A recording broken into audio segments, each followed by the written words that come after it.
بسم اللہ الرحمن الرحیم۔ آج کی اس ویڈیو میں ہم جانیں گے کہ سورۃ الفاتحہ کی فضیلت اور اس کی اہمیت کیا ہے۔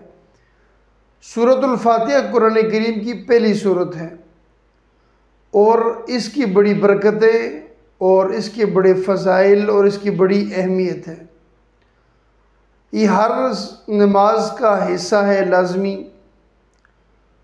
جو شخص نماز ادا کرتا ہے، فجر کی ہو، ظہر کی ہو، عصر کی ہو، مغرب کی ہو یا عشاء کی، پانچوں نمازوں میں سے کوئی بھی نماز ہو، ہر نماز کا یہ لازمی حصہ ہے۔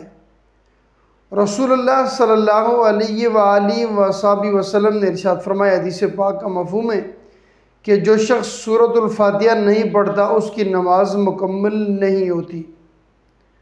تو یہ پہلی بات ہے کہ یہ نماز کا لازمی حصہ ہے، اس کے بغیر نماز مکمل نہیں ہوتی۔ دوسرا یہ کہ یہ دعا ہے، اس میں بندہ اللہ تبارک و تعالیٰ سے اس کی رحمت، اس کا کرم، اس کا انعام طلب کرتا ہے اور اللہ تبارک و تعالیٰ سے اس کے غضب کی پناہ مانگتا ہے۔ اور دوسری بات یہ کہ یہ سورت شفا والی ہے، یعنی اللہ تبارک و تعالیٰ نے اس میں شفا رکھی ہے۔ جو شخص اس کو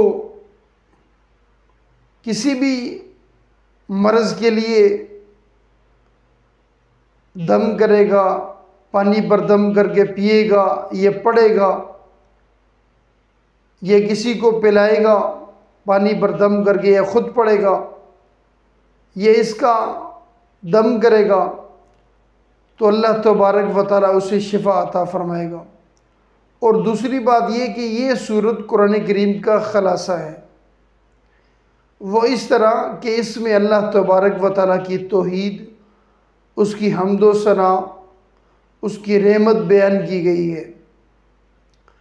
اور یہ سورت توبہ و استغفار کا ذریعہ ہے۔ رسول اللہ صلی اللہ علیہ وآلہ وسلم نے ارشاد فرمایا، حدیث پاک کا مفہوم ہے کہ جو شخص ایمان اور یقین کے ساتھ سورۃ الفاتحہ کی تلاوت کرتا ہے، اللہ تبارک و تعالیٰ اس کے گناہوں کو معاف فرما دیتا ہے۔ اور اس سورۃ الفاتحہ میں فرشتے آپ کی دعا پر آمین کہتے ہیں۔ رسول اللہ صلی اللہ علیہ وآلہ وسلم کی ایک حدیث پاک کا مفہوم ہے، جب کوئی شخص سورۃ الفاتحہ کی تلاوت کرتا ہے، اللہ اور اس کے فرشتے اس کی تلاوت پر آمین کہتے ہیں، یعنی وہ جو دعا کرتا ہے اللہ تبارک و تعالیٰ کے فرشتے اس کلام میں شریک ہو جاتے ہیں اور پھر اس پر آمین کہتے ہیں۔ اس لیے سورۃ الفاتحہ کی بڑی اہمیت اور فضیلت ہے۔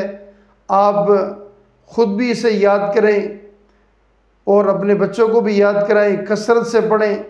علماء نے اس کی بڑی برکتیں اور بڑی فضیلتیں لکھی ہیں۔ اللہ تبارک و تعالیٰ ہم سب کو سورۃ الفاتحہ یاد کرنے، کثرت سے پڑھنے کی توفیق عطا فرمائے، کیونکہ یہ شفا بھی ہے، دعا بھی ہے اور رحمت بھی ہے، انعام بھی ہے، فضل بھی ہے۔ اللہ تبارک و تعالیٰ ہم سب کو عمل کرنے کی توفیق عطا فرمائے۔ وما علینا الا البلاغ المبین۔